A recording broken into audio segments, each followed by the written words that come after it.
strange substance found by a southwest Arkansas man be part of a government test? Well, that's the question at the heart of a phenomenon called chemtrails, now getting widespread attention. Well, they say the government is dumping chemicals on us to control or manipulate the weather. And they say the unusual-looking jet trails in the sky are actually chemical-laden chemtrails. People say the government is up there in airplanes spraying all kinds of chemicals to change or manipulate the weather, leaving what you see there, and they call that a chemtrail. So what I look at there and I think are contrails, you're telling me are chemtrails? Yes, that a contrail would be dissipated by now. And it's interesting, Dale and Christina, this is of interest not just in this country, but European countries and frankly all over the world. A lot of folks interested in it. Well, Dave, you mentioned that climatologists and others who study the atmosphere believe that they'd be able to surely spot any kind of signs of an ominous plot. Our journey started in San Diego, California, where thousands of scientists, engineers, policymakers, and journalists gathered for the American Association for the Advancement of Science Conference. One of the topics was the artificial manipulation of the Earth's climate, also called geoengineering. During the meeting, scientists spoke about the plausibility of implementing geoengineering campaigns throughout the world under the guise of preventing global warming. One widely accepted theory was to block the sun by spraying something into the atmosphere. When they were asked about existing aerosol programs, they stated clearly that no such programs have ever been implemented. But strangely, these proposals sounded exactly like what people around the world are claiming is already happening. When I found out that the American Association for the Advancement of Science was going to be held down here and the main body of topics would be on geoengineering, I had to come. I had to be in on this. I had to hear what these top climate change scientists had to say. And that's the other question about chemtrails and whether geoengineering is being deployed right now without our knowledge. I don't have any personal insight into that, other than to say that I've worked in government at pretty high levels in the White House and at state government. I'm personally skeptical of that, but obviously you never know what you don't know. Chemtrails. On the internet, they are cited as proof of the government creating clouds to combat global warming. They claim the American government, with the secret approval of the national government, is covertly using jet aircraft to spray population centres with aluminium, with barium, and with strontium so as to reduce people's immunity and reduce the global population. I'm always a little bit suspicious because the government doesn't seem that capable to do something on such a large scale. That is not rain, that is not snow. Believe it or not, military aircraft flying through the region is dropping chaff. Small bits of aluminum, sometimes it's made of plastic or even talicized paper products, but it's used as an anti-radar issue, and obviously they're up there practicing. Now, they won't confirm that, but I was in the Marine Corps for many years, and I'll tell you right now, that's what it is. And what happens here, military jets, some come out of Key West Air Force Base, and they move off into the atmosphere, and they drop mylar strips. Some could be a little wider, some are small glass fibers that are coated in aluminum. And what the Air Force does is they take their military jets and they dump these out of the aircraft, they fall into the atmosphere, and some take as much to a day to fall down. This is inevitably military or something going on. The government, the Air Force, you see this kind of a pattern like this, you can rest assured there's something going on. They're actually little bitty magnetic and little bitty strips of, whether it's aluminum. It's a nuisance to you and I to determine what's real and what's not, but it looks like it is a life-saving operation there for the military. The apparent motive behind this conspiracy theory is one world government.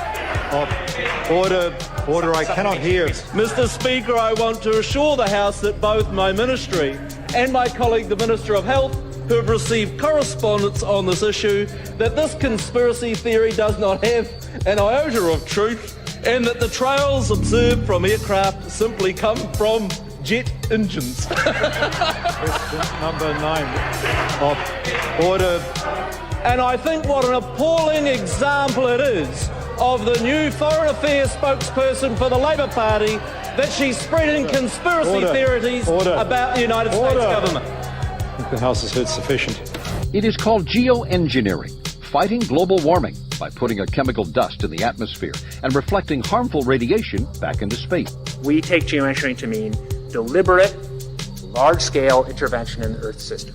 There are a variety of schemes that have been discussed for geoengineering. A classic example is injecting reflecting particles into Earth orbit. Nevertheless, there might be some good reasons to think about alumina. It turns out, first of all, there's been a lot of work on the environmental consequences of alumina in the stratosphere.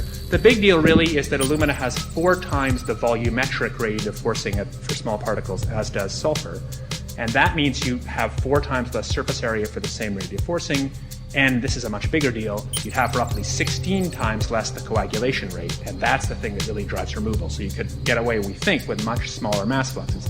So that's why we see things like in the use aircraft patent from the '89, they talk about aluminum. And that's why we're seeing in the surface water samples aluminum. And here's David Keith saying that aluminum has 4 times the reflective volume surface area. So they'd like us to think that we're talking about sulfur, but here they slipped up and let it out that aluminum is 4 times better to achieving their ends, and it sounds like it's going to be one they don't want us to know the effects of. The little picture is from a nanofabrication study, which shows you can make very high quality, and do this in just a jet in a very simple way, make high quality alumina particles just by spraying aluminum vapor out, which oxidizes. So it's certainly in principle possible to do that, and there's a big literature that's already looked at that. And you could do that by either building new versions of these aircraft or even re-engineering existing aircraft. So there's some ideas of that. So you go to an engineering firm and you want this done. They don't say this is hard or unusual. They say, okay, yes, we could do it. Aerosol geoengineering looks like it is so cheap that the cost is basically not going to be an issue. That means that implementation decisions will be risk-to-risk decisions. The risk of doing it against the risk of not doing it. And it makes the problem of how we govern it fundamentally harder and different and novel. So I've told you that it's cheap to deliver materials to the stratosphere, and I'm convinced that's true. I don't think that will change. But I think the more we do research, the less easy this will look, the more complicated the environmental effects will look. And that's a good thing, because right now it looks too easy. So I think that if we do more research, we're likely to find out that it's harder and more complicated than we thought, and the side effects are harder to manage. And that's a healthy outcome that will make it easier to do the management. Of course, the opposite reaction is possible. It's an empirical question, how people will actually react to knowledge about this. Another reaction is to say, if these crazy scientists are so concerned about putting CO2 in the atmosphere, they want to think about these things, then that might actually mean we should be more serious about the risks of CO2 in the atmosphere. And by the way, it's not really a moral hazard, it's more like free riding on our grandkids. And by the way, it's not really a moral hazard, it's more like free riding on our grandkids. Numerous air quality studies, including from HAARP, California Air Quality Resource Board, have named submicron-sized particulates as being particularly harmful for human respiration. Through all the discussions today, I have not heard any mention of this fallout, and has this been studied, and also the effects of a highly reactive metal like aluminum on toxifying soils and waters? The question is, what would be the effects of these materials on human health if they came down into the stratosphere, in particular small particles and aluminum? So the collaborators of mine working on the aerosol scheme are actually folks from Carnegie Mellon who focused on human health impacts. And while we haven't published it, that was the very first thing we did, was do the order of magnitude calculation in level pencil and paper, but with an expert on human health impacts about whether there could be an issue. And for aluminum or other particles, there are a lot of toxicological things that need to get looked at seriously. But if you're just thinking about the sheer number of particles and the human health impact of small particles, the answer is, well, we haven't published it. That was the first thing we looked at with some of the leading experts who do epidemiological research on human health impacts, and it's not even close to being an issue. Clarify, so 10 megatons of aluminum dumped into the atmosphere would have no human health impact. So let me be more careful here. We're to separate out the toxicological. So the alumina, we've only begun to research and published nothing. The alumina, we've only begun to research and published nothing.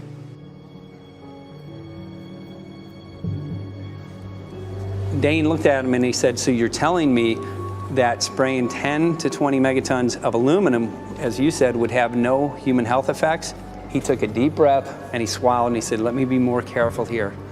We haven't done anything serious on alumina, and so there could be something terrible that we'll find tomorrow. We haven't looked at it.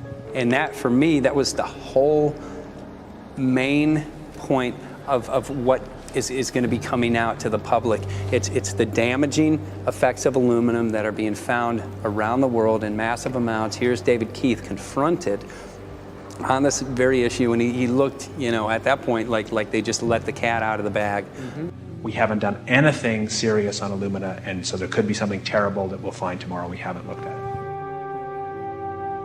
They're proceeding because they have an agenda that's separate from trying to thwart this crisis of global warming. You know, there's obviously several other objectives, whether it's depopulation, control, weapons aspects, communications aspects, all kinds of things, you know, wild cards that we know nothing about.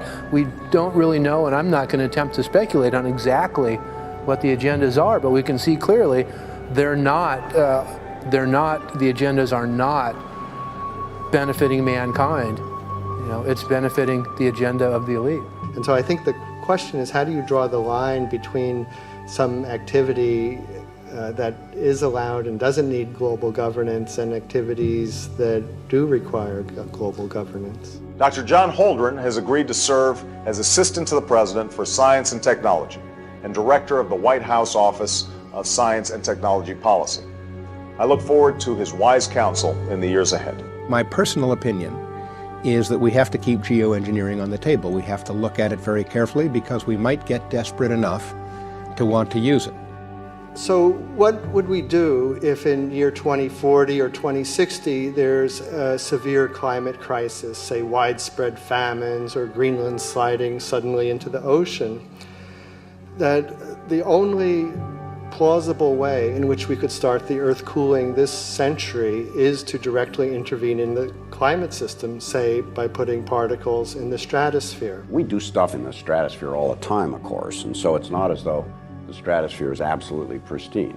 But you don't want to have people going off and doing things that involve large radiative forcings or go on for extended periods, or for that matter, provide lots of reactive surfaces that could result in significant ozone destruction.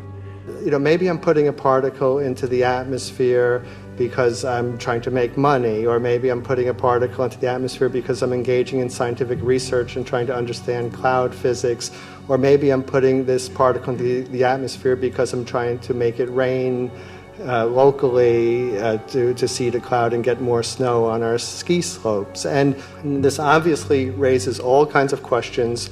It's hugely risky.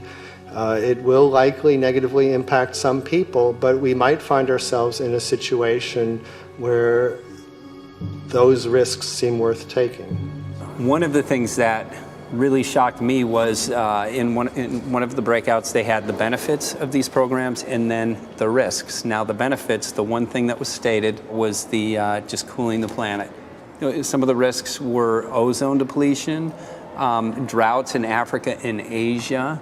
I got to tell you, I came away from this experience after listening to these scientists for 4 days of symposiums, really concerned, because it's clear now that they are justifying, rationalizing, and looking to legitimize some really, really horrible impacts, further impacts on our environment.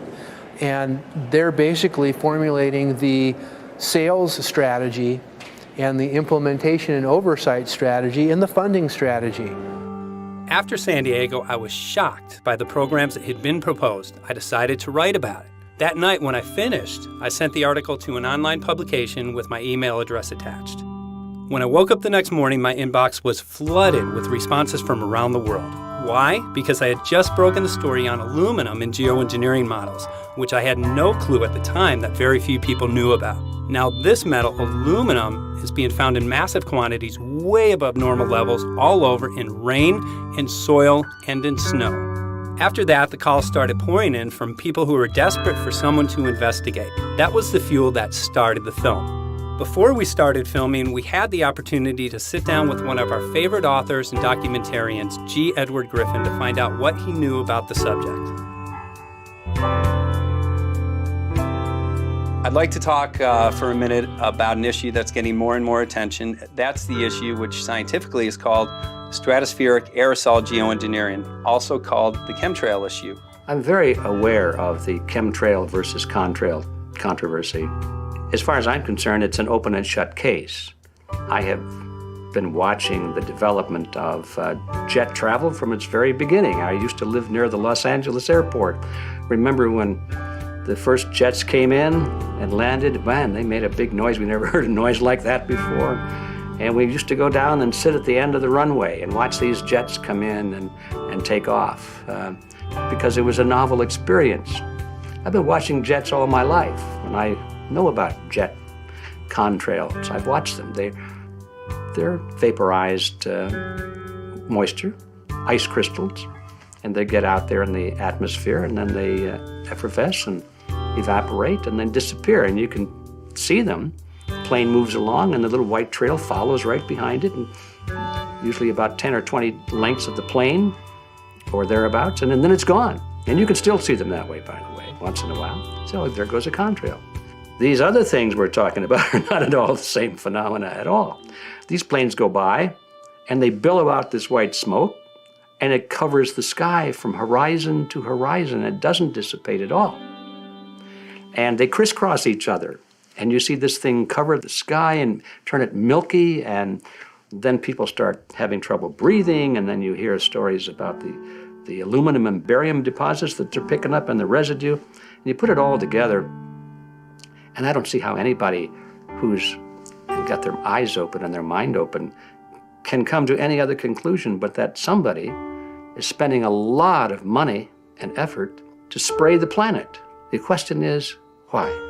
I have my own theories, but I hope that there will be some good investigative reporters go out there and get us the answer. I know that whenever it's finally discovered, and it will be, the people who are doing it will undoubtedly say, oh, well, we did it for you folks. It's for the greater good of the greater number. It's for the society. It's probably to prevent global warming. Or maybe it's to inoculate people against some kind of a dreaded biological attack. We can't go around shooting everybody in the arm, but we can spray them and save their lives. You see how good we are? We're doing it for the benefit of society. I know they're going to, whatever it is, they're going to say it was for your good or mine. Think if we had the ability to steer hurricanes, and the hurricane was going to slam into New Orleans.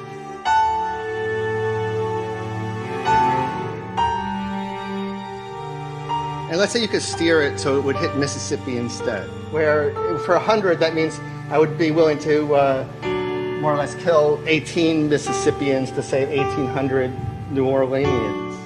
And if you do that knowingly, are you murdering those 100 people? And there's all kinds of equity issues there.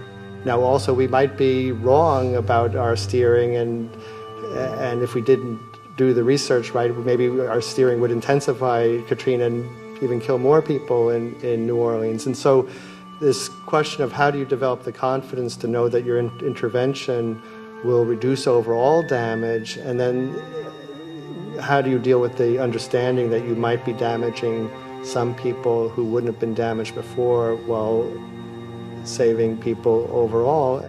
The spraying appears to be mostly in NATO countries. I've seen it here in the United States, I've seen it in England, I've seen it in Scotland, I've seen it in Canada, and I've had reports from people who live in France. There's a grouping, there's a political grouping here of some sort. It's international in scope. It's not just an American phenomenon, it's international. And anybody that wants to investigate that, I think, has to take that fact into consideration. They're going to find a political grouping and a political motive here. But in my humble opinion, it's not in your good or mine at all. I don't know what it is, but we'll soon find out.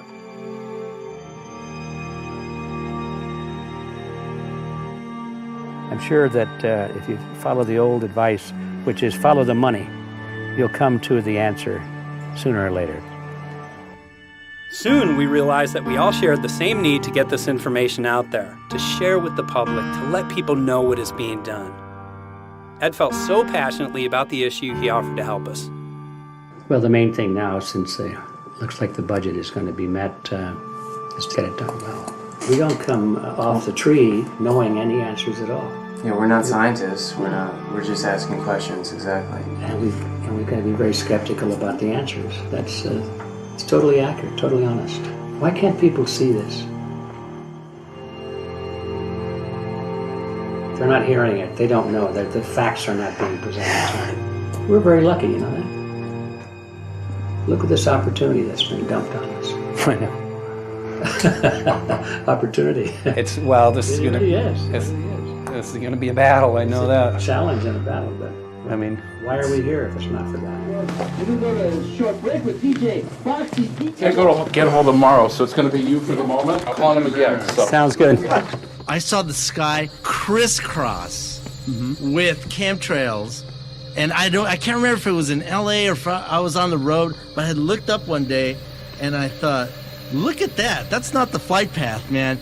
That was a grid, a regular grid over the city, and I couldn't believe my eyes. Milky white clouds. And, you know, it all seems very obvious, and now the evidence of what we have on the ground with the aluminum, the barium, strontium, and with what we see in the patents and what the geoengineers say are going to happen, I mean, for the everyday Joe, this is a slam dunk. This is a very delicate moment for the powers that be, because they're taking a covered-up operation like the tropospheric aerosol program, or chemtrails, Project Icarus, whatever, it's had many names over the years, and they're making it overt into a geoengineering scientific shield to deflect sunlight, because global warming is out of hand.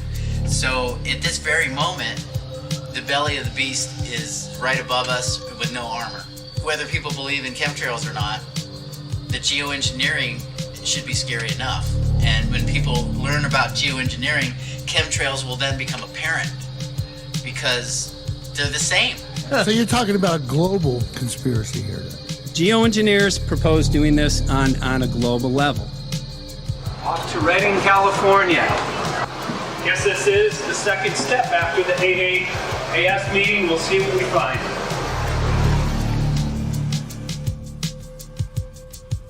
Right here in Northern California at Dane Wigginton's house. He owns over 2,000 acres overlooking Lake Shasta. He told me about some of the challenges that they're having up here. Let's go and talk to Dane. We'll see, what's going on his property. We'll see what he's going through and also what action he's taking based on the test results that he has.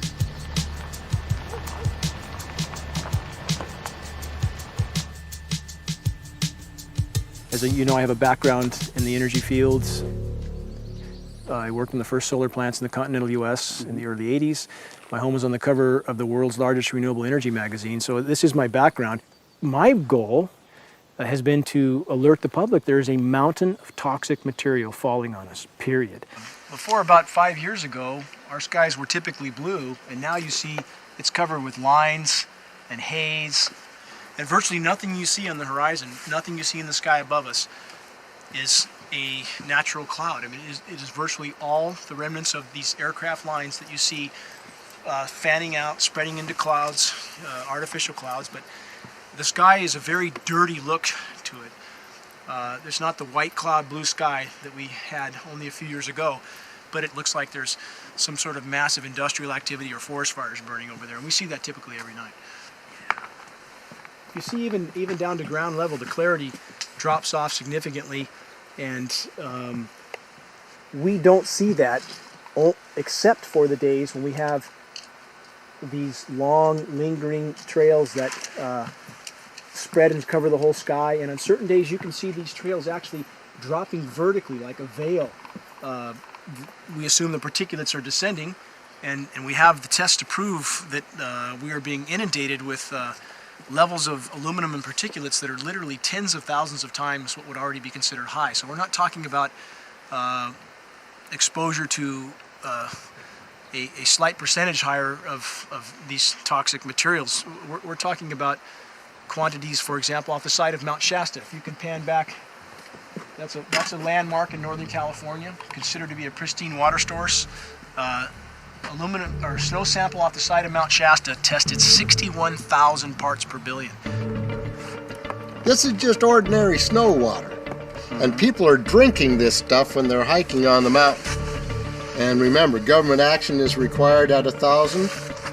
This is 61 times over the government limit, and our hikers are drinking this poisonous water on Mount Shasta Mountain itself. Barium, 83. Strontium, 383. So this summer, the people climbing are drinking poison. Basically. I certainly wouldn't want to drink 61,000 micrograms per liter of aluminum. And again, we've already seen in 5 years soil pHs in this area that have escalated 10 to 12 times, and we can prove that conclusively. Well, this is not speculation. We can prove conclusively that these metals have been in the rain. We have duplicate samples. Bachelor of Science in Forestry, International School of Forestry at Missoula. Master's in Zoology, specialized in aquatics. 35 years with the U.S. Forest Service as a wildlife biologist. And before that, several years with the USDA Soil Conservation Service as a soil conservationist. Also have run the botany programs, range and grazing programs. And I continue that today. Right now I do a lot of master gardener consultation work. When I started this garden back in about 2005 or so, the pH here was 5.5, 5.6. This is the old soil survey of the county. You can look at the page right here. This is my soil right here. It's a Dietz 125, 126 here at my house. And here, the soil reaction pH should be between 4.5 and 6.0. And over there in the pure mud, it's even a little darker. It's 6.8 right there. And what can this do to plant life and ecosystems? Well, you haul one of these things out and you start looking at the little things that are crawling around the soil. A lot of times they aren't there anymore. The little soil arthropods that you can barely see on a microscope, you can actually see movement with this. Little tiny macroscopic, look like little moving pieces of dust. Those start to go away. They're not gone entirely, but they start to go away. This is black oak acorns. You know, this is pieces of cedar wood. You know, come on, folks. This should be very acid, and I'm getting 10 times higher than expected. There's something really wrong here. But you can see all those reports, lots of them. Have over 20 reports here. Well, at least 20. I'd say it'd be closer to 30. All revealing dangerous amounts of aluminum and barium. You know, the science is there that something funny is happening. And the naysayers say, well, so what? Isn't neutral good? Well, no, neutral's not good. Neutral is not good. If your soil is supposed to be 5.6, it should stay 5.6 if you want the forest to be healthy. And if you want to grow a good garden, you have to keep your pH around 6.0, 6.5. I think that we just need to wake up and just look at what's happening, because we can't just ignore it, because it's going to get worse and worse if we just keep ignoring it and pushing it away like, oh, that's nothing. There was mason jars, and they were brand new, sterilized, and that's what we catch the rain in. And then there was a HEPA filter that we tested the air with. Okay, so you caught rain and then you basically filtered air. What did you find? Aluminum and barium. Here's another test that's revealing 375,000 parts per million aluminum, barium at 3,090, and strontium at 345. Yeah, that's from a lined pond. With EPDM fish-safe pond liner. There is no chemicals, manufacturing materials at all in that pond liner that's available to the aquatic life. It's designed for that purpose. The well that feeds this pond has been tested and retested. ND, no detectable aluminum, 0. The only other place this pond can receive water is rainfall. We are located on a filtered, forested hilltop, miles and miles and miles away from any industry, highway, and so forth. After several heavy spray days, there was a film that we received formed on the surface of the water, and we tested that crust, and it was aluminum and barium. That after a year and a half's accumulation had 375,000 parts per billion of aluminum in it. It's literally toxic. We can say conclusively that what we see in the sky matches expressly what's outlined in numerous patents, and the materials on the ground match those patents. This material was not there 5 years ago.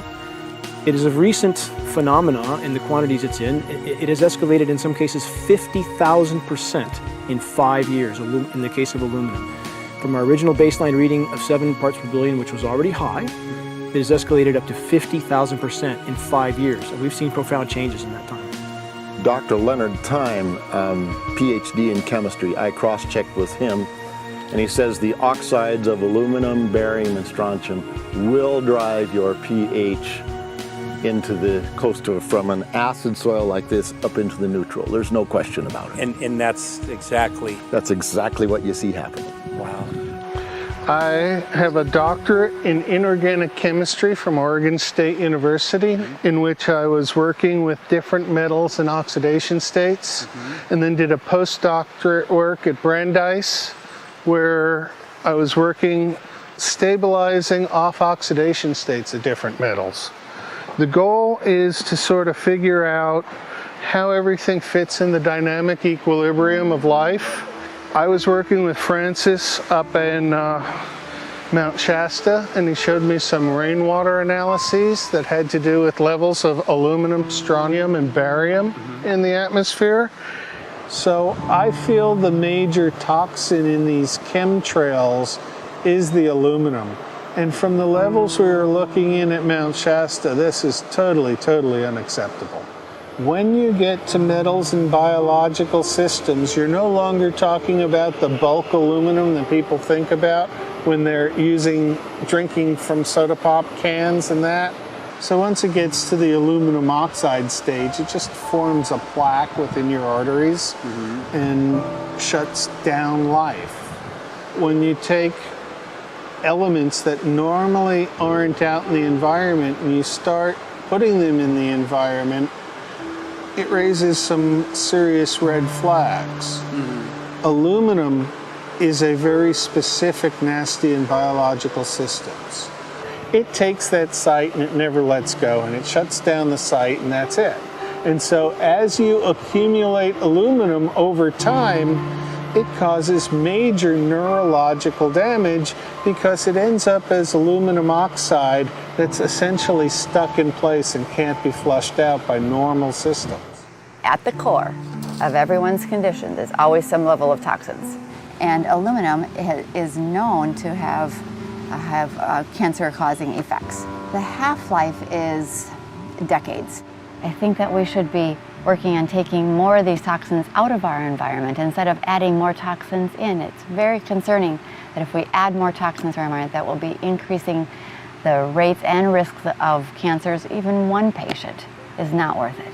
So sad that they would consider putting aluminum in our environment to affect something when they could be causing so much more damage. Wherever the material is coming from, it is there. The amount of metal falling on us cannot be disputed. Absolutely, this is not speculation.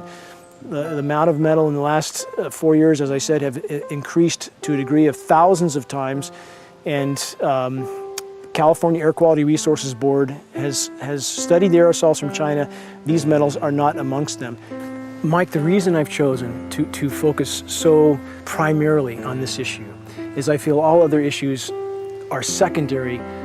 What could be a greater priority than not being able to walk out your door and take in a breath of air without sucking up heavy metals? If our land base is being poisoned, if our waters are being toxified, what will we have left to work with? Whatever we choose to focus our time and energy on, whatever our political beliefs, that this is a common ground for all of us. We must have air that we can breathe that's not full of toxic chemicals and metals. We must have water that's not completely laden with whatever is being emitted from these aircraft. And if people stopped to consider that the atmosphere is as thin as a layer of paint on a basketball, it is an extremely thin layer that allows life to exist on this planet, to simply treat it as a physics lab and experiment with it until it is broken beyond repair is folly of unbelievable proportion. And if people understood that this sort of experimentation not only is going on, but has been going on for a very, very long time. Going back 50 years, there's been countless climate manipulation, weather modification programs that the vast majority of the public is completely unaware of.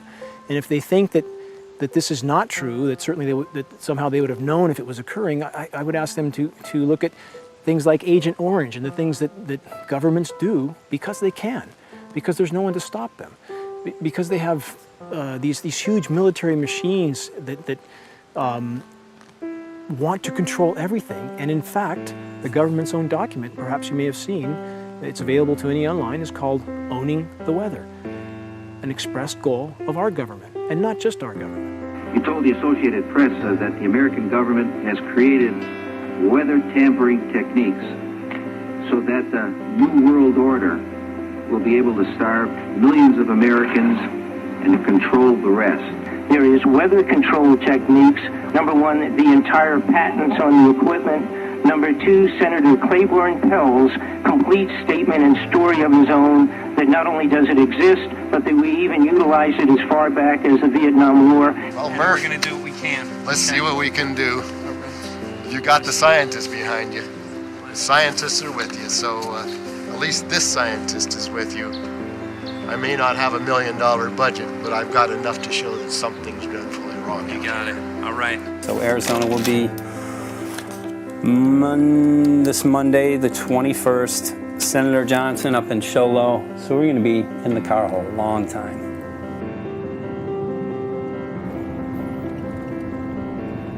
Well, it is such a pleasure. This is such a place back here, I'm telling you, Michael. But you know what? We love it. It's so private and it's so quiet and peaceful. And please come in. My name is Karen Johnson. I served in the Arizona State Legislature for 12 years. I was in the House for 8 of those years and in the Senate for 4 of those years. When you see a plane fly overhead, there's a trail that leaves the end of that plane and it goes from one horizon all the way to the other as the plane flies across, and it begins to filter out and cover more and more of the sky in kind of ripples. It widens out and fills the whole sky. I mean, how could anybody think that that was the case? And then to live and to be underneath that and know that whatever is in that is falling down upon you and upon your animals and upon the earth. And I mean, it's frightening to me. And if people don't start really waking up and facing the fact that we've got people that are doing terrible things to us, and we had better wake up and fight back now. I mean, I'm the mom of 11 kids. I've got 35 grandkids. I mean, I've got a stake in this. I care about what is going to be left for my children. I care about it, and I'm extremely worried about what is going to be left to them.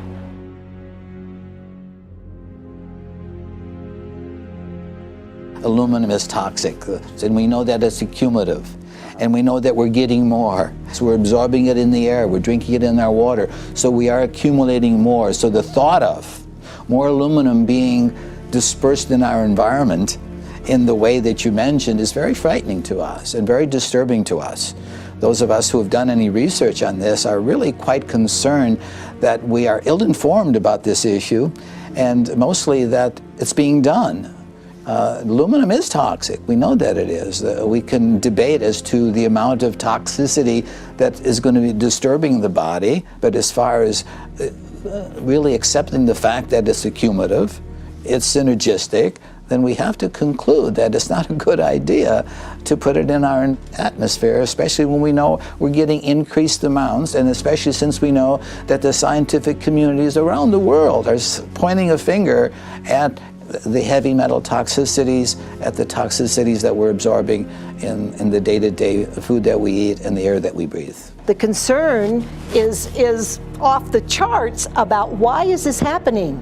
Why is this being allowed to be sprayed continually all over the United States, all over the world? Who is paying for this? I mean, the incidence of Alzheimer's has just skyrocketed, which evidently has to do with an accumulation of aluminum in the brain cells. I mean, I think almost every family has been touched by a member as they get older having Alzheimer's.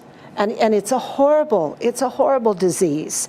And to say that, well, this just came because people drank soda pop out of aluminum cans, you know, when my father passed away with Alzheimer's and he didn't ever drink soda pop, you know, that explanation doesn't ring true with me. And so I'm wondering, how much did this chemtrail spraying back in the Illinois area affect him? Aluminum and fine metal is an accelerant.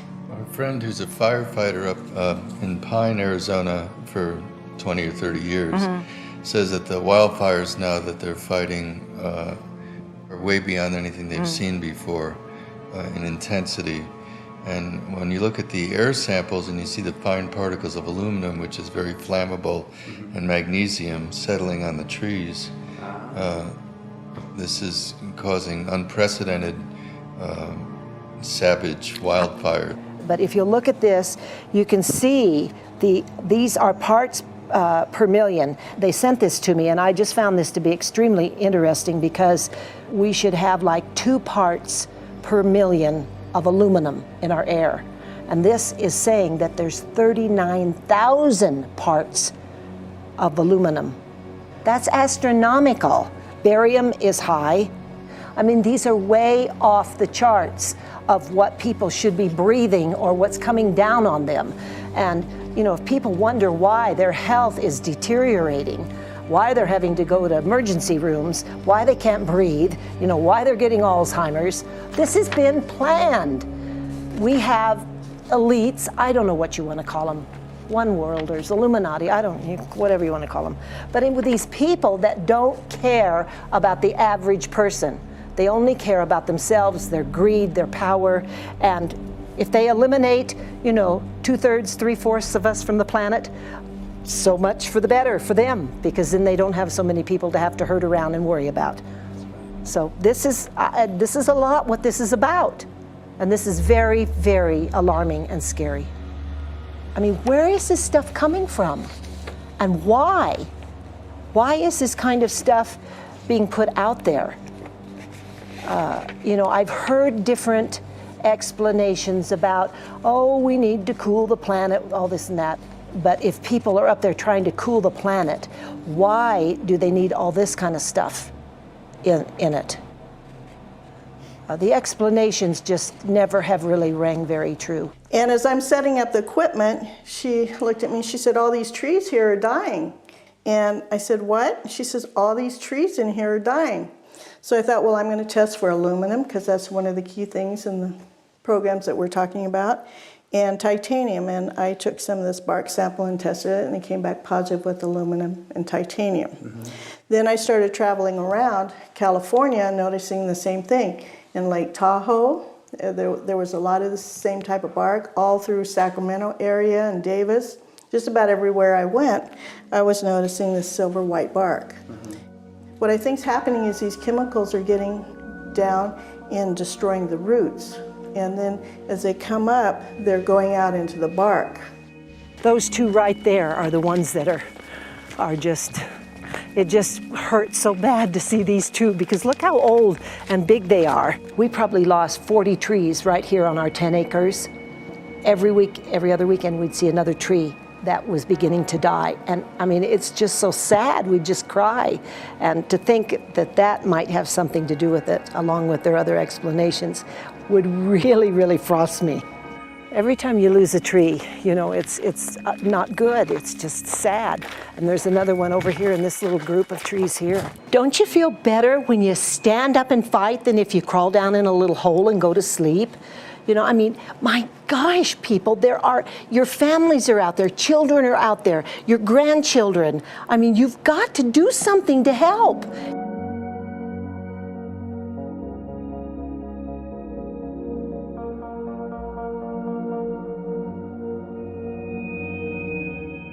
My greatest hope is to get people to question.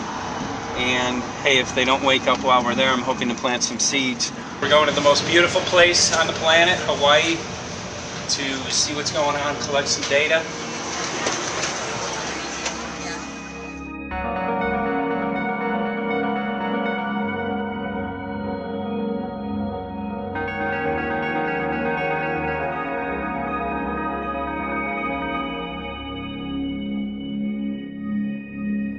Thank you for having fun with us. Hope you enjoyed the trip. Have a great vacation and welcome home if you're lucky enough to live here. Thank you.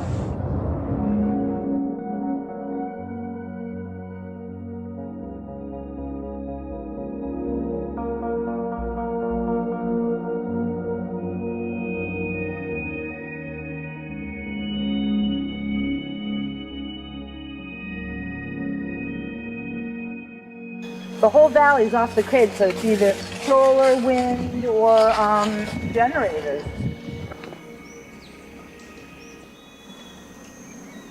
Look at this, man.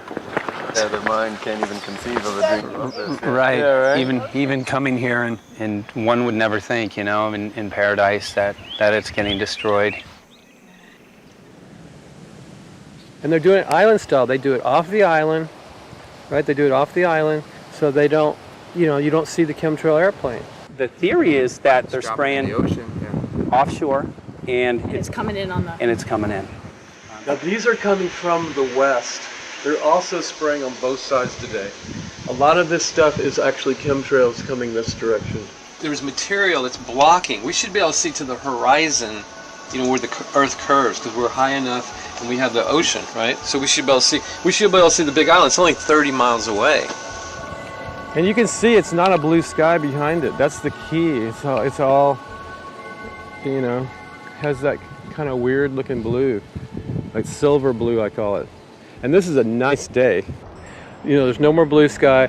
The night we're gonna look at the stars at night, and it's like, you'll see, you can count them. There's so few stars at night now. There should be hundreds of thousands of stars, and I can count the stars. There's like one here and one planet here. It's like, you might see, some nights you'll see 100, some nights you'll see 10. This is what concerns me, this kind of stuff right here. It's just soft. Okay. This just comes right off, this bark. That's not natural. For I've seen hundreds of thousands of coconuts, and I've never seen it falling apart like that. Look at this, you guys. I've never seen anything like this.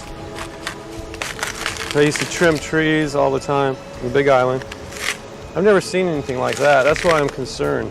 Not an easy task that you have here on the island. I could see the skepticism because it is so far beyond anybody's reality. It's amazing. It's just amazing to try to look through somebody else's eyes. Like my eyes, I can see this, so it's like night and day. And other people, it's just the illusion is just so deep. What do you think would happen if everybody awakened to what was going on and what the plans were of geoengineers? I think they'd have a revolution in Hawaii if people really understood what was going on. What's your concern for? I know that you love the land here. What's your concern about the chemtrails? Well, that we won't be able to live here and grow our own food, and that our health is going to be compromised. You think it already has been? Yes. And the thing is that they're doing it every day here, every day. So it's hammering, micro doses every day. And then, of course, it's getting in the environment, and of course, it's weakening the plants. And it takes a couple years for this to actually weaken the plant. So we are asking for GMO taro. We're asking for GMO papaya because we can't grow our natural seeds. We can't be sustainable. We can't truly, be here as God created us to be. So my friend convinced me to do a hair analysis on my daughter. So we went ahead and cut close to her scalp and got some really recently grown hair and sent it in. I was just sure that my daughter's hair was going to be so clean with the lifestyle that we live. And lo and behold, it came back and her levels were really high in aluminum. This is the chart here. This is the reference range, and this is where my daughter is, 23.1. Aluminum. The skies are covered with a white mist, and I look up at night anymore and I don't see the deep, dense stars that I used to, and I can't help but think this obviously has something to do with my daughter's health. I don't know where else these heavy metals are coming from. Yeah, I mean, look how old she is. Yeah. She's been isolated here. Here, and she's... Here. Anybody looking at the situation would be like, this is paradise. This child should be like superhuman. Organic farm. And here you are getting all this heavy metal stuff. She has highest level aluminum on the chart. Never had a vaccine either. Folks, these people are playing God. They are playing God. They're manipulating the weather and they're spraying stuff into the sky. They are trying to geoengineer everything, including your plants and trees and your ocean. Well, tonight, we're just hoping that instead of not looking at it, you start looking into it, because I really believe from the bottom of my heart that we are in a real crisis. I really do. They are proposing dumping 10 to 20 million tons of aluminum into the upper atmosphere. What does aluminum do? It changes the pH of soils, which is toxic to plant life. Also, it's very toxic to human health. Are they doing it? Well, let me tell you about my experience and what we found. We have much evidence that not only suggests, but I believe prove that they are happening. Jeff, what's going on? And as I promised, we're joined right now by a very special guest, Michael J. Murphy, currently on location in Hawaii. He's working on a documentary film called What in the World Are They Spraying? Michael, welcome to the program. Great to speak with you today.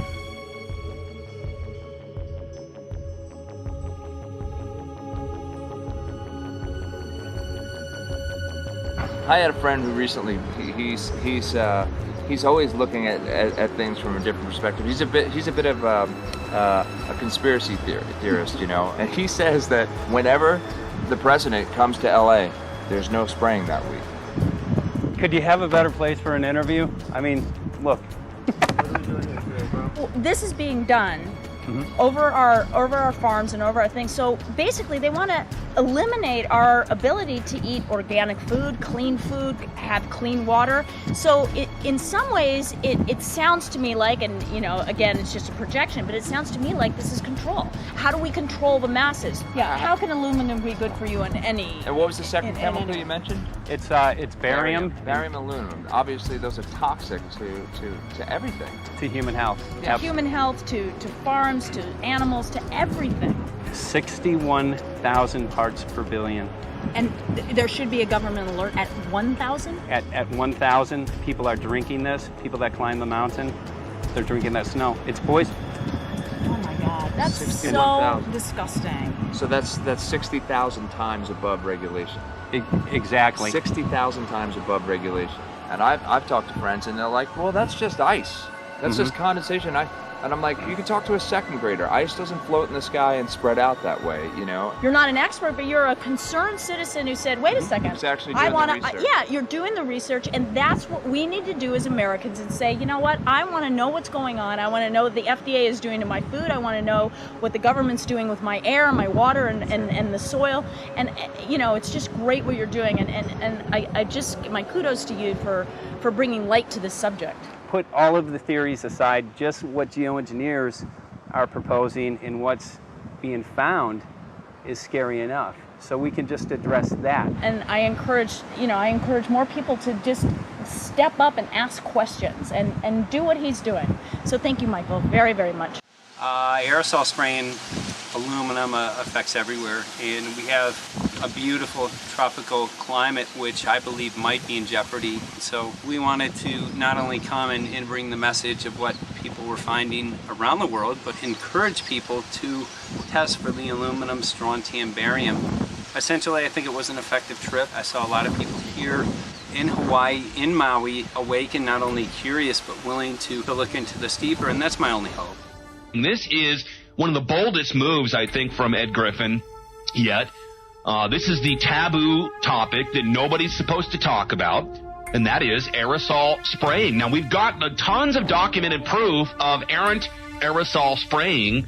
It just blows my mind that the whole essence of humanity has always been to look up into the sky and ask why. Though there are no limitations, there is endless space, an endless universe. Now, in the 21st century, we're not allowed to do that.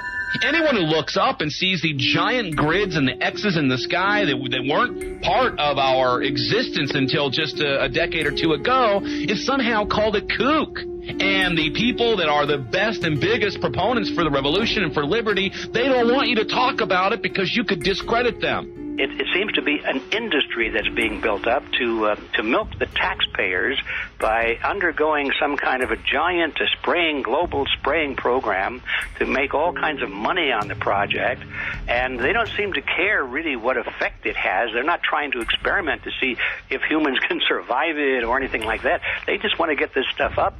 And then we discover, as we're going further down the line, that there are companies generating genetically modified organisms, seeds, modified seed crops they're being engineered to resist the aluminum in the soil.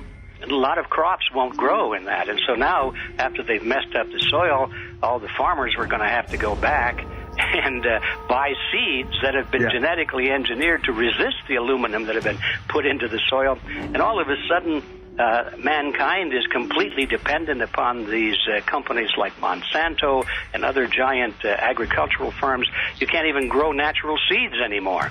And we're looking at that. It's a shocking thing. I hope we don't find that that's true. But all the arrows right now are pointing in that direction. We get into cost-benefit analysis here because there's also HAARP could be involved in this. Geoengineering, as you guys mentioned, which is documented heavily in Dennis Kucinich's bill, that is the Space Preservation Act, which, by the way, I don't think got through Congress. And then Kay Bailout, as we call her here, Kay Bailey Hutchinson, also put together some legislation in order to qualify geoengineering, which, again, is supposed to save us all from global warming. But it is cost-benefit analysis because they can benefit on so many different levels. Ed, that's how they do everything, isn't it? That's right. And, there's an old adage, if you just follow the dollar, follow the buck, you get to the source of the problem. And it looks to me like there's a tremendously profitable industry being built up right now around this concept of geoengineering or weather modification or reducing global warming and all of these other things that can be sold fairly easily to an unsuspecting public. They all say, oh, well, that's good. We don't want global warming, And so they put up with this, and they don't question, they don't criticize. But behind the scenes, you see a whole industry being built up, which is, as I say, tremendously profitable. And the money for all of that is coming from the taxpayers. And it's a scam is basically what it is. We're just focusing on the one area that is real easy to prove. There's no speculation in the area that we're going into. They definitely are doing this geoengineering. They definitely are talking about it. They're working up formulas for it. They're putting together strategies for it. They've got funding for it. Everything is in place. We don't even have to go into those other areas to make the case. Okay, let them believe that, but at least they must understand that there's no question that they're talking about it and planning to do it. And so shouldn't they be equally alarmed about what they're going to do if it can be shown that barium and aluminum and some of these other toxic metals are very destructive to the planet and destructive to human health? Isn't that enough? How many issues do we need to crank into this? And so, if you're going to kill the planet and kill the population, do we need any other reason to be alarmed? What in the world are they spraying? Thank God people are asking this question. That's all we want. We just want to be able to ask these questions. Our good friend G. Edward Griffin, all these years, Mike Murphy and Paul Wittenberg are doing this great effort with your help. This is a community effort to get people real information. What in the world are they spraying? Any final quick comments before we're out of time? And my only final thought is that we asked the question, what in the world are they spraying? And we now know what it is. And folks, you're not going to like it.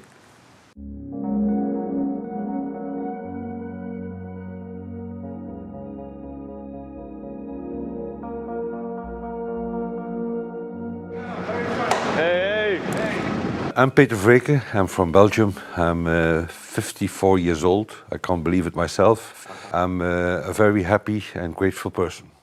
We are doing the job the police or the justice department or the environmental department should have been doing. And it's really essential that it's going to be a grassroots revolution. I think so. God is on our side because we are not fighting against, but for. Yes, we're fighting for. I was in the council for about 25 years and also a period as the mayor. So from that moment on, 10 years ago, everything started to change. I start to get a picture of what is really going on. And it became crystal clear to me that we, humankind, have been manipulated and dominated and exploited for centuries. And this chemtrail phenomenon made me angry because I was so helpless. You can decide what food you're going to eat, what you're going to smoke, what water you're going to drink, what kind of life you're going to lead, but not with this phenomenon. Then you are just a victim. It's only a game. And there have to be good guys, and there have to be bad guys. And luckily, we are in the position to be able to play the role of the good guy who has the chance and the opportunity to overcome. 3 days that we shared with them, my heart just dropped because it was such a beautiful way to live and such a peaceful way to live. I left thinking, what's this going to be like in 10 years? Is everything going to be killed off on the property? And if it is, how are they going to get their food source? Are they going to have to take a class, and get certified by company XYZ? And what are the requirements for that? And that really is the end of freedom. I'm concerned about that. I definitely, I really am. Yeah. I learned to say everything is now as it has to be now. And everything is going to be okay. It's going to be all right. It's going to be okay. Yeah. Yes. I have this deep feeling that in the end we will prevail because we have the right on our side. The cosmos is helping us. And I have this strong feeling that we are being supported by entities and by forces we can't even imagine.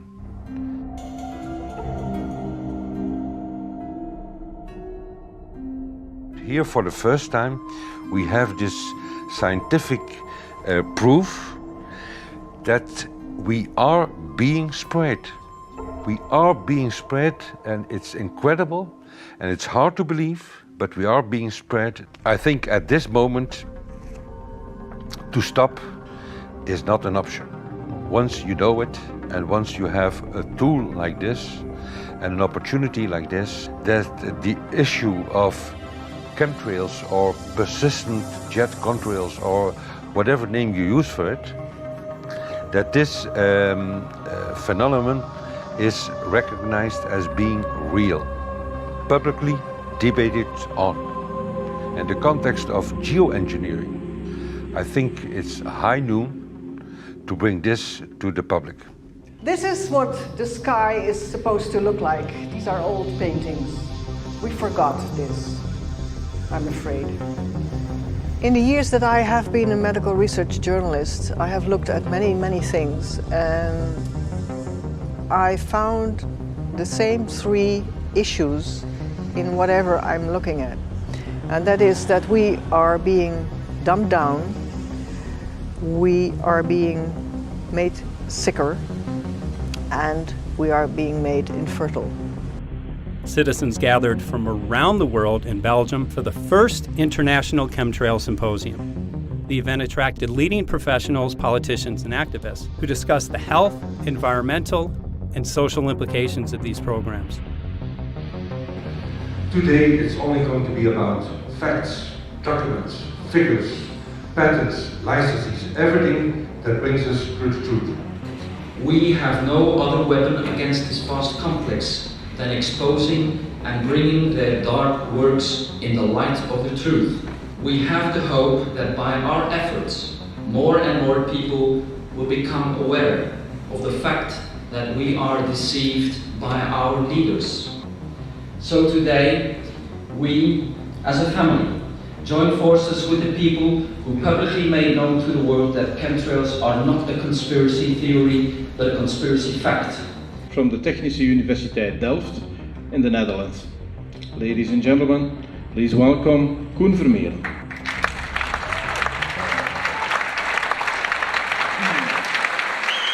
Well, I'm Koen Vermeeren. I'm a university professor of Delft University of Technology. Usually people are with their heads to the ground in their own two-dimensional space and they don't look up. But if you do, you see more and more spaces like this. And it worried me too. I have no explanations to our students about these phenomena. And then I studied it myself, and I found out that I couldn't give them the answers they wanted, because I think that the phenomenon is not natural. It's not natural what is happening, and the explanations that are given to us are not enough for me.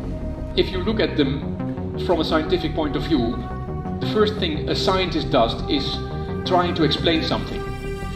Because I'm smart and my students are not as smart yet, so I have to give them answers to questions. But if you ask most scientists honestly, they cannot answer all your questions. If people are using climate control over our heads, I want to know about it. I want to know the consequences, I want to know the health impact, I want to know everything. I need, as a teacher in my university, to give answers to my students. And they have good questions. And I don't have the answers, and I want to know. Excellent. And we should discuss this. Ladies and gentlemen, for here you in the auditorium and for all over the world, Michael Murphy.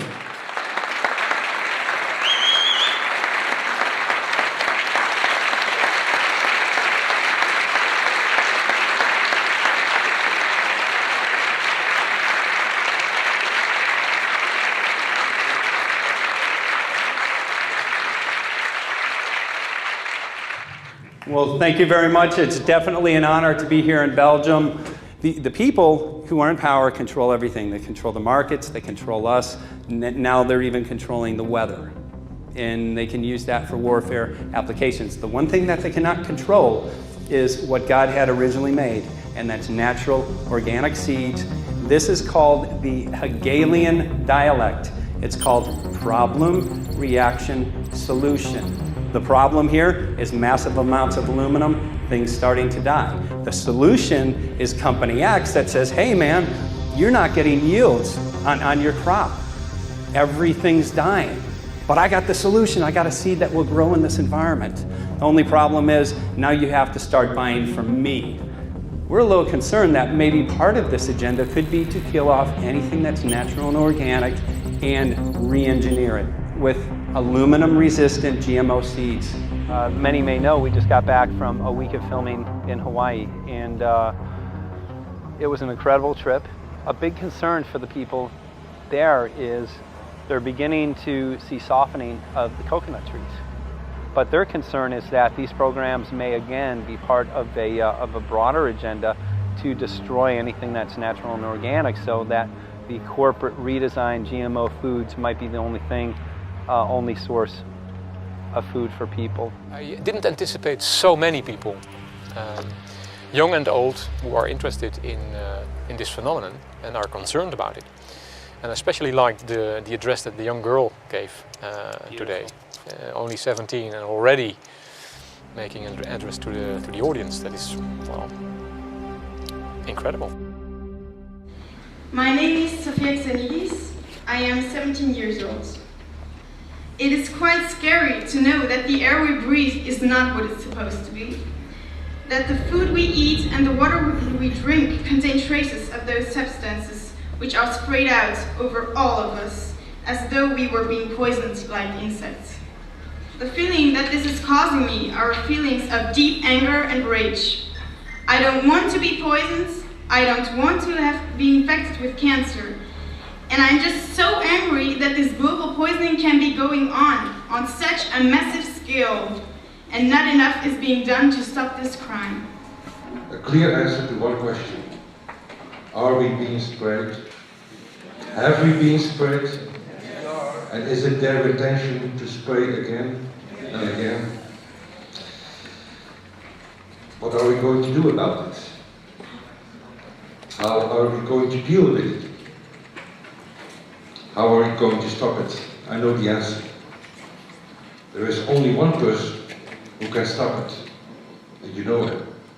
You are. You are the person, the one you have been waiting for. We are magnificent, beautiful, godlike, divine human beings. Ladies and gentlemen, sisters and brothers, in this auditorium and in the whole world, thank you so very much for being present with us.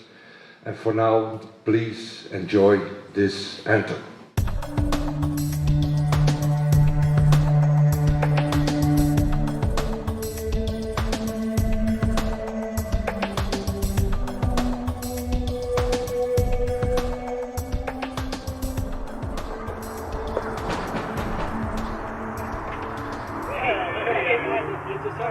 Hey, good to see you.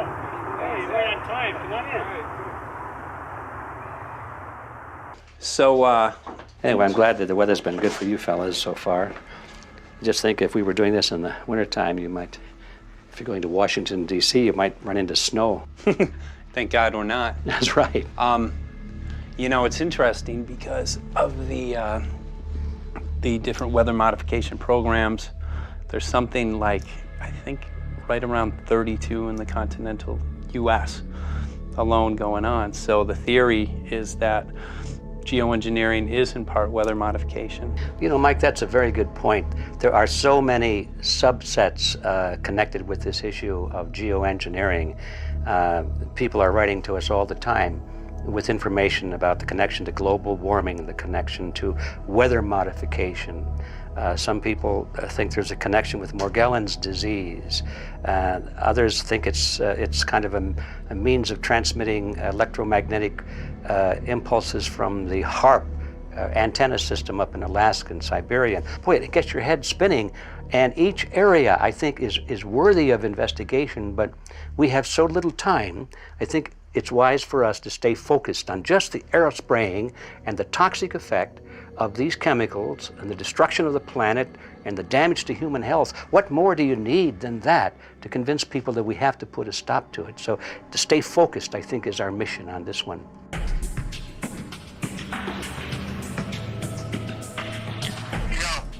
Jeremy, we had an idea. We know that you know the political system real well. Our idea was this: we have a ton of data and information that we've collected throughout our travels, and you know, we really think a good way to end the film would be addressing this to elected officials, some of the senators. So we were wondering this, if you might be able to come and kind of help us out and perhaps show us the way in how to get this done politically. But it sounds like a really good idea, and I'm also going to get to, in terms of researching who it is that we should really focus on talking to about this. At the very least, if we could make it impossible for them to claim that they don't know at this point, we can strip away their plausible deniability that they haven't heard of the data that points to geoengineering stratospheric aerosol operation already going on. At the very least, it should be very interesting to go to district of criminality and put some people on alert. Yeah, you have a lot of enemies in Washington. That's where all the power comes together and the money, you know. So there are people there, I'm sure, that just don't want us to do this job. But I'm glad you're going, and you'll find out.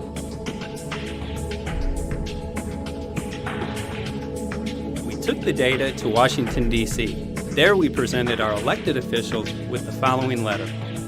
According to the 5th article of the Bill of Rights amending the Constitution for the United States of America, no person shall be deprived of life, liberty, or property without due process of law. But the daily spraying is depriving all persons living within the United States of life, health, liberty, and integrity of our common and private property without due process of law. As a representative of the people of the United States of America, we insist that you do everything in your power to protect us and immediately put a stop to geoengineering spraying at once. There exists no justification, legal or otherwise, to poison the planet and its inhabitants. Now suppose that space aliens arrived on, maybe they're going to land at the UN headquarters down the road here, or maybe they'll pick a smarter spot. But suppose they arrive and they give you a box, and the box has 2 knobs. One knob is the knob for controlling global temperature, maybe another knob is a knob for controlling CO2 concentrations.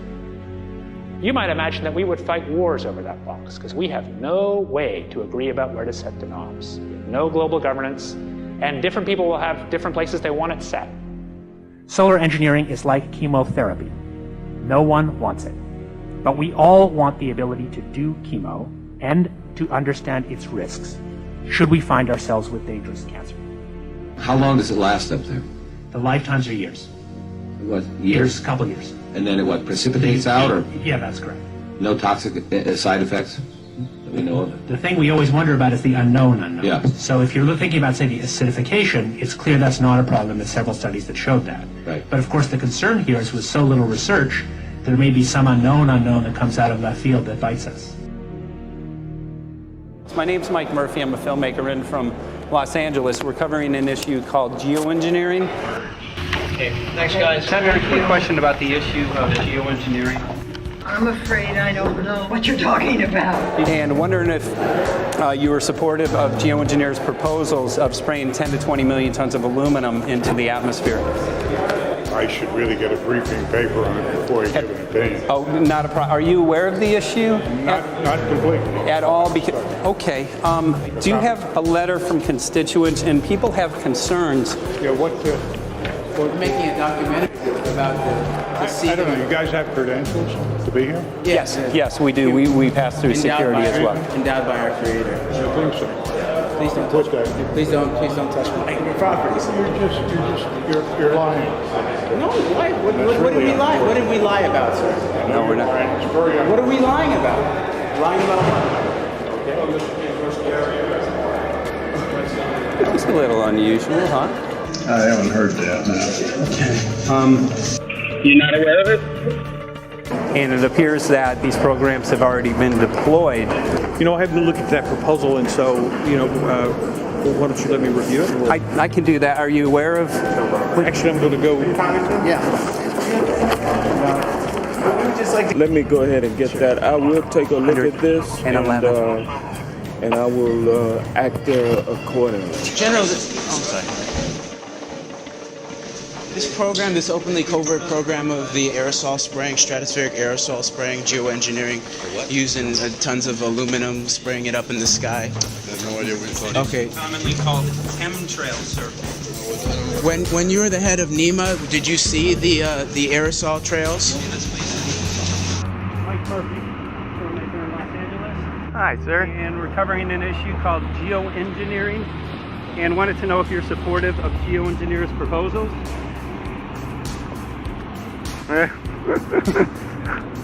Congressman? Hey, Congressman. I'm wondering if you're supportive of geoengineers' proposals, which is dumping 10 to 20 million tons of aluminum into the atmosphere. Pardon? Okay. Can you make an appointment for my office? I'm not supportive. I haven't looked at it close, so I don't. Have you heard of the issue? Because it's becoming mainstream in public, and there are actually congressional committees which are being formed to talk about these programs. Mm-hmm. Yeah. Well, I think when we drop anything into the atmosphere, we should know prior to the effect of that, right? Yes. And if we don't have the knowledge as to what the effect will be, we shouldn't do it. I think there are 4 different options for thinking about deployment of geoengineering. The first one would be we just ban it. I would argue that one does not want to get too firm a restriction in place on small-scale studies early on because it'll tie the science hands. I think what the science community ought to be trying to do is say, you do small-scale stuff inside this space, and it's a scientific question what that space ought to be. There shouldn't be a lot of oversight and restriction. Congressman?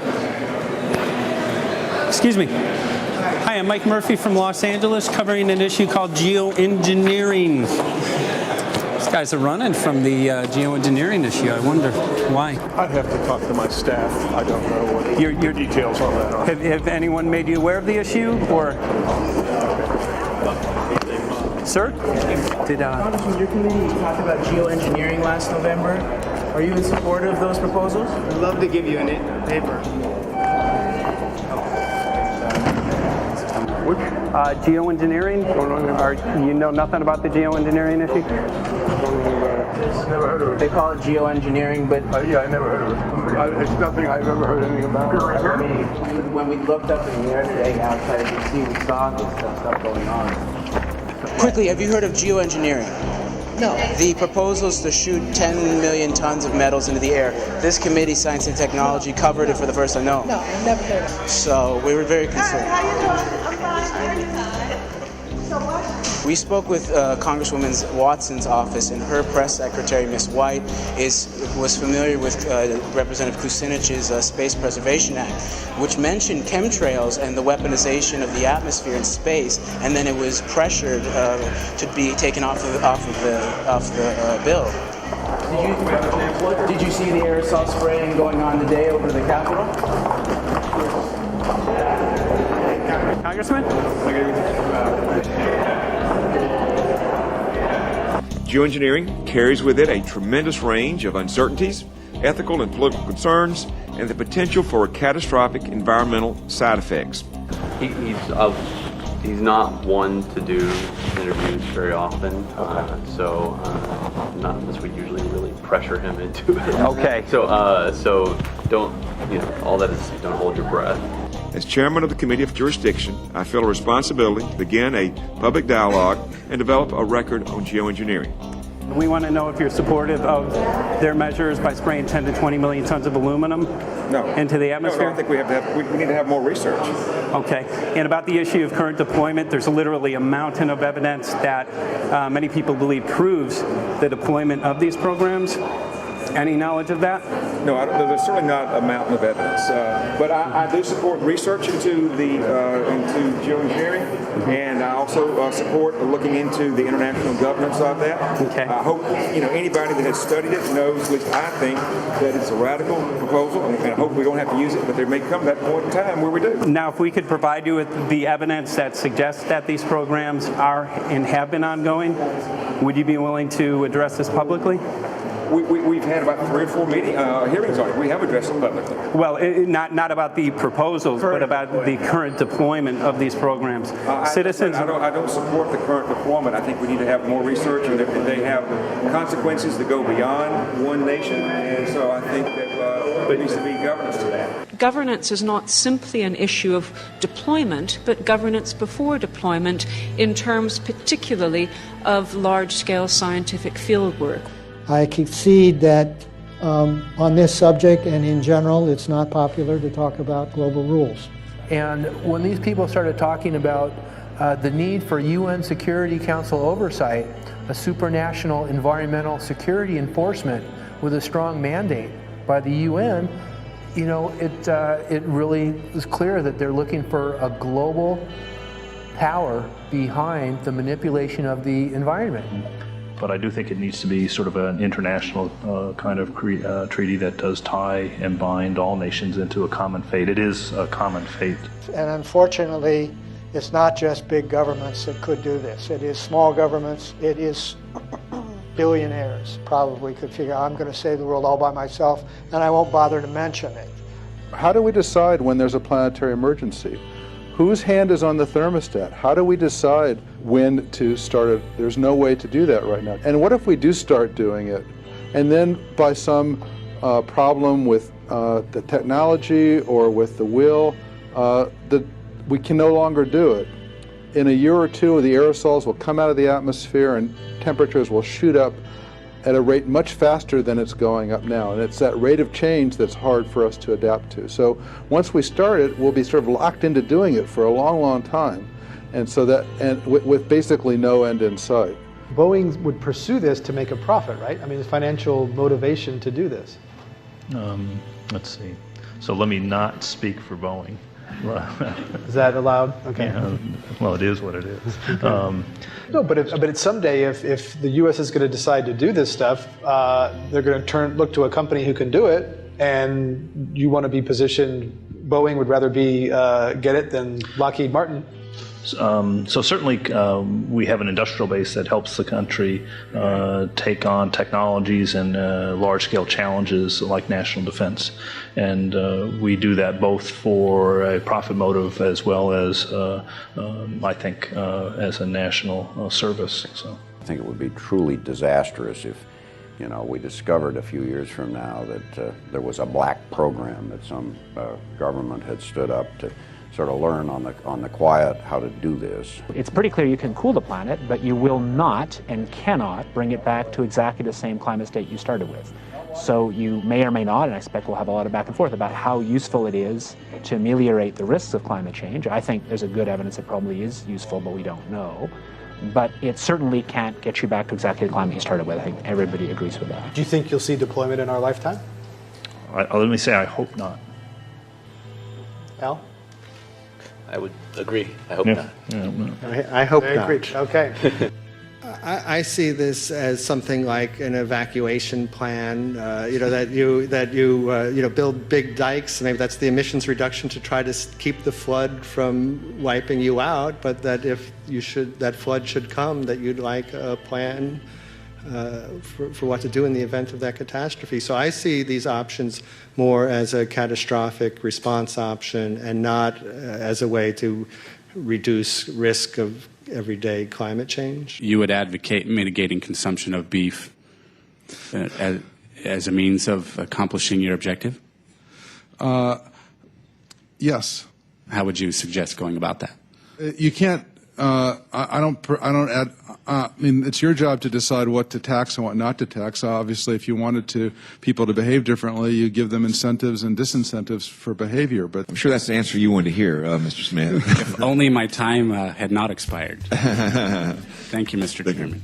Because there's literally aluminum and barium contamination found around the world, believed to be from these programs. Like, look, today over the Capitol looks like they're deploying some type of aerosol. Did you see it? No, I didn't, but good to see you. In a James Bond scenario, some rogue rich guy puts some airplanes in the air and seeds the clouds. What is to prevent that? Okay, are you aware of the issue? You do it through the... Are you in support of those proposals? What is your take? I don't know anything about it. You're not. I have to get more information. I've got a chair here. Okay, we'll give you a letter on this. Yeah, this is a letter from constituents. Okay, great. Thank you. Excellent. And many people believe that these programs have already been deployed because mass contamination has been found. Geoengineering programs, stratospheric. Got it. Yeah. You just brought it up. Okay. Spraying from airplanes. Okay. So what is happening, people from around the world are finding contamination. Let me take care of this and I'll talk to you when I come back. I'll be back. He's here. Thank you very much. We see that even though we might make the average temperature of the planet about right, the rainfall patterns change some from today. And some places become warmer and some places become cooler. So there are going to be winners and losers in this geoengineering activity if we were to do it. But nevertheless, as David has said, there are reasons why we might consider doing it. Many people are deeply concerned about it because of the toxicity of aluminum, and it has been addressed to Congress in various committees. Would you take a look at a letter from some of your constituents addressing the concerns? Excuse me if I go. Okay. Can I give you a letter from constituents? Are you aware of their proposals of dumping? Gotcha. Thanks. Well, I'm not familiar with it, so I don't know what they're doing. Okay.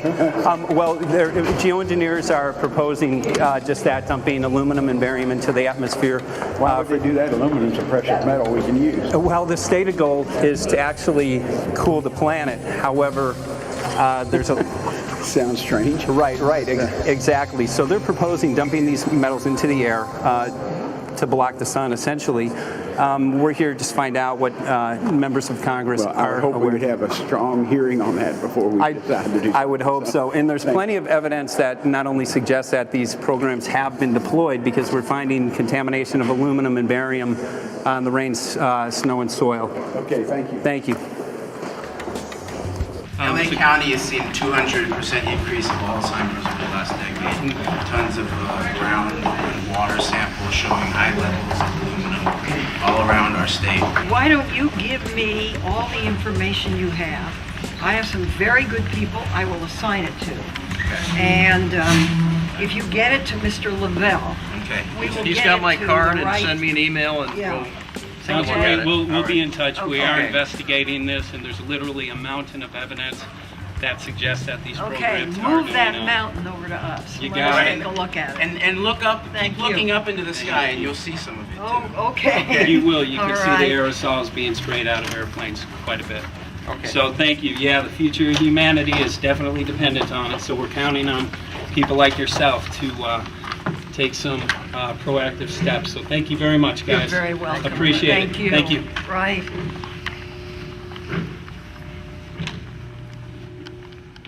A lot of Congress was running down the hallways to avoid answering any questions, looking for doors in the hallways.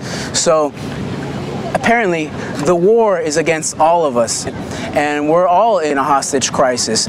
People who took an oath to uphold and defend the Constitution are not only know this is happening, are participating in this. And all of us have a duty to stand up and speak out about it. Why is the water being contaminated? Why is the soil being contaminated? Why are aluminum-related diseases going up? And it's affecting all of us, and thus we all have the duty to stand up and speak out and get educated and stop this. For our own sake, for our children's sake, it is a crucial moment in history right now. As human beings, we need to decide whether to live on our knees while being sprayed and poisoned every day, while being under a continual threat, or whether we are going to stand up and live as free human beings and seek truth, justice, peace, and freedom for all of God's children. So as you can see, we're ending our film here in Washington, D.C. We've made many public officials aware of this. Most of them either denied any knowledge of this, or they simply were unwilling to address the situation with us. So as you can see right behind the White House, we do have aerosols behind us. The spraying has continued. What is the solution? Is the solution here in Washington, D.C.? Clearly, this is one of the solutions, but the solution is not only here, the solution is within you. This issue affects all of us so deeply. So you need to look inside. Please get active, get involved, start spreading the word with growing awareness.